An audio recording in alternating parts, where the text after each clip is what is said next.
Welcome to our channel. Today we how to authorize share permissions for investor packets in Google Drive. Easy tutorial step by step clearly. Open Google Drive in your preferred web browser. Locate the folder containing your investor packets. Right-click on the folder to open a context menu. Select Share from the options presented. In the sharing settings, you will see an area to add people and groups. Enter the email addresses of the individuals you wish to authorize.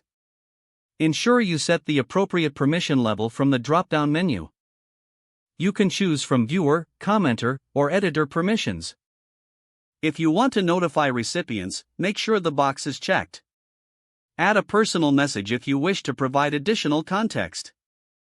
Click the Send button to share the folder with the specified permissions. To manage existing permissions, click the folder again and select Share. In the sharing settings, find the names of individuals already authorized. You can adjust their permissions by clicking the drop-down next to their names.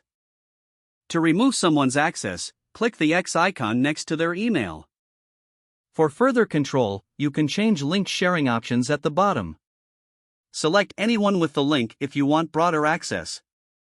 Then choose the appropriate permission level for link sharing. Once you're done, click Done to save your changes. You have now successfully authorized share permissions for your investor packets in Google Drive. If the page does not load, refresh the browser or try again in a private or incognito window. Make sure you are using the correct email address, then retype it carefully to avoid small typos. If your password is not accepted, use the reset option and create a new strong password you can remember. Check your spam folder for verification or security emails, then complete any requested confirmation steps.